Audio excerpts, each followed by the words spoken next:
Hey everyone, this is Samuel. And this is Kirsty. With Fresh Start Financial Education. And we hope everyone is staying healthy and safe in the midst of this global pandemic, COVID-19, as well as the outcry that we've been seeing for racial justice. It's a lot going on, a lot of emotions, a lot of just different things to think through and consider. And so we wanted to just take some time to come on and share hopefully some encouragement and also some practical things that we can do to navigate this crazy space and time that we're in.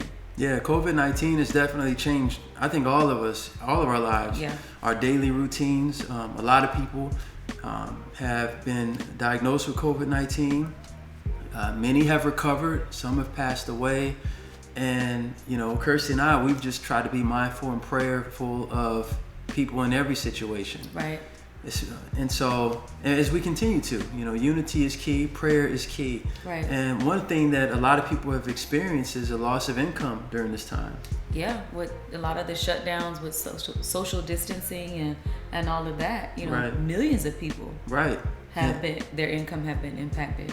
And hopefully, you're being able to be sustained during this time. Hopefully you have an emergency fund, something that has allowed you to at least stay afloat during this time. Mm-hmm. That's one of the reasons why we preach having an emergency fund, because who knew coming into 2020 that we would all experience this pandemic? Right. You can't plan for something like this. Right.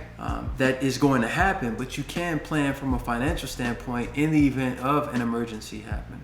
Right, and that's really what the emergency fund is for those unforeseen things, not stuff that we know is going to come up, because we should be planning for that. Mm-hmm. But we should be also planning for the unknown. So something like this, we hope that people were prepared. We know a lot of people probably were not, and that's one of the main reasons, like Samuel said, why we really try to stress to people, have an emergency fund, because these things happen and you can't really plan for it as far as knowing when it's going to happen, but you can plan to be prepared to continue to be able to sustain yourself. Absolutely.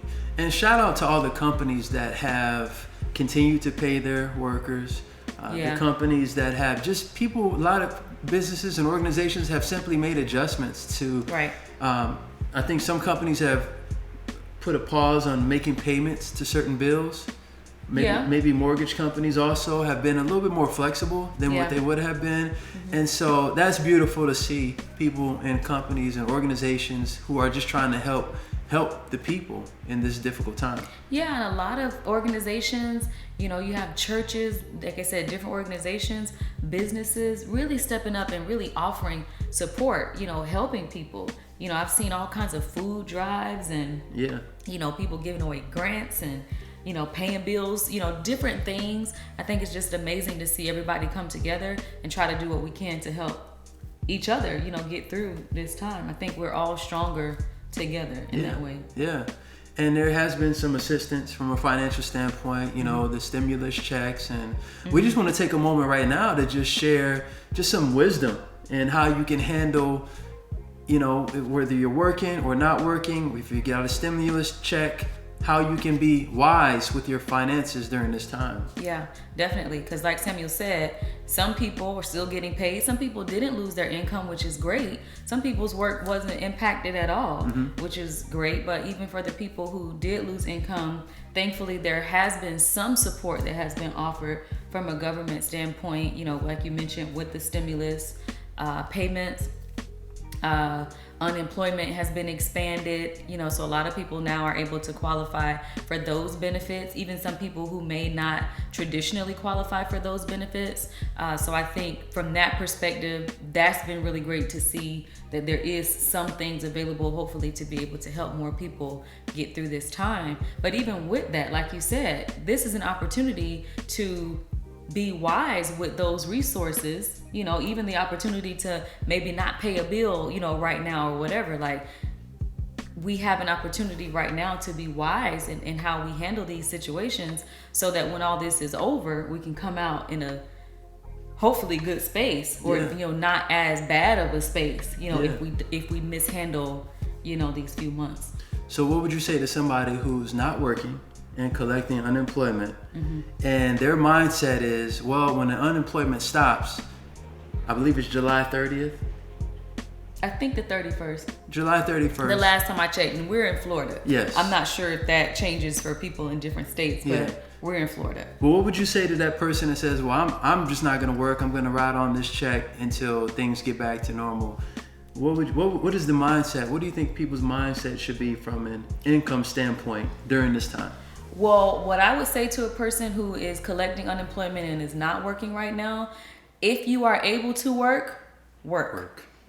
Look for work. If you can go back to your previous position, do that. If not, look for work now, because there are millions of people, at least here in Florida, and I'm sure all over the country, that are collecting unemployment, and those particular benefits are going to come to an end here pretty soon. Mm-hmm. And so my thought is, and this just seems logical to me, at that time you're going to see the job market flooded with people wanting to go back to work now, because those unemployment payments have stopped. So you don't want to find yourself in a situation where you're just riding out your unemployment instead of getting back to work if you're able to. And then when you're ready to go back to work, there is no work. Because a lot of companies, even when things have been opening back up and companies are kind of getting back to some sense of normalcy, it's going to be a while, especially for certain industries, before things get back to where they were, where they're employing the same amount of people, really having the same level of business that they had before. So I think even when things do kind of fully open back up, I know they're opening things in phases, but I think even when things fully open back up, there still aren't going to be as many jobs as there were before all of this, because they have to wait till the economy rebounds until people are comfortable with spending and traveling and doing all of that. So get back to work now if you can. Excellent advice. So if you received a stimulus check or if you're getting unemployment, we started the video initially by talking about the importance of having that emergency fund. Don't just spend it, save it. Use those funds to put into your reserve, so just to prepare for the future. Right. Because some people, didn't necessarily lose income, but they're still, were able to collect a stimulus check or are expecting a stimulus check. Put it away, save it. Don't just spend it because you have it. Use this as an opportunity to establish an emergency fund if you don't already have one. Another thing, we've heard a lot of people share that, they're collecting unemployment benefits during this time, which is great. Thankful that that's in place. We're thankful that that's in place for people. Some people are collecting more with unemployment every week than they were at their normal job. Very true. So in that situation, that's great. And I know that could be exciting, but take this opportunity to save that extra money. Don't just spend it because you have it. Because again, those funds are going to come to an end, and you want to be able to have positioned yourself in this situation. Take advantage of the situation. Don't just be a victim of the circumstance if you don't have to be. So as if that wasn't enough, we're now in the heat of some real tension in our society, in our nation, and racial injustices, and it's been tense. But we just want to briefly share, because we're all just still trying to process all of this that's going on, and there's been a lot of activity, but Kirsty and I were very vocal about our faith in Christ. Right. And if you're a Christian watching this, we just want to share or anybody watching this, we just want to share some, from a biblical perspective, ways that we should respond. So first and foremost, we need to be in prayer for the victims, families that have experienced social injustice or that have experienced just this pain of losing the life of a loved one. And we want to keep them lifted up in prayer, because it's not an easy time. Some of these victims are leaving behind children, their brothers, their sisters, their mothers, and keep them in prayer. We also want to, Kirsty and I, we've been praying for the people that are protesting, that are fighting a good fight, and wanting to see equality in our nation. And it's a beautiful thing. And we pray that even after this immediate tension, that desire would remain, that you would stay on fire, continue to think of ways to help our society, continue to think of ways to fight racial injustice.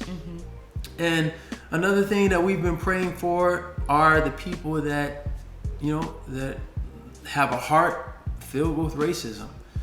And we want to pray for those people, and we have been praying that God will soften their hearts. Because at the end of the day, they're still image bearers. One of the things that Kirsty and I, when we were talking, a lot of times we get so angry at somebody and says, God, destroy them, destroy evil. Well, the Bible says in the book of Romans that all have fallen short of the glory of God. So if our prayer is, God, destroy all evil, guess what? He would be destroying you and I. Right. And so we want to pray for the hearts of the people that are plagued with racism and pray that God changes their hearts. Right. So we have a responsibility as believers to not just pray for the oppressed, but also to pray for the oppressor. Because like Samuel mentioned, also bear the image of God, and God can do great things in the hearts of man, and he does every single day. So just because it might be someone's story at this time does not necessarily mean that they have to end that way. Absolutely. So, and with that, obviously our first response should be to pray, but then once we get up off of our knees, we need to go into action. What are some things that we can do? Believers, non-believers, just people who want to see that change, that our nation and the world, this isn't just something that's isolated to the United States. This is pervasive throughout the world. Correct. What are some of the things that we can do to actually help foster that change that so many are out there fighting for right now? And so many people for centuries have lost their lives to pursue. Yeah, there are several organizations that are intentionally focused on, making this world a better place, that are intentionally focused on fighting racial injustices. I would highly encourage anyone watching to watch. There's a movie we watched called Just Mercy. Yeah. And there's an organization, and that's based on a true story. Great movie, great acting, but the true story, it's a real story. And the organization is still active today. And so giving to that organization, there are so many. Yeah. But being intentional and doing some research and finding organizations that are fighting, like I said earlier, fighting the good fight. Yeah, getting involved that way. Also voting. Yes. Voting, being informed, paying attention to your local elections, paying attention to who are the judges that are in place.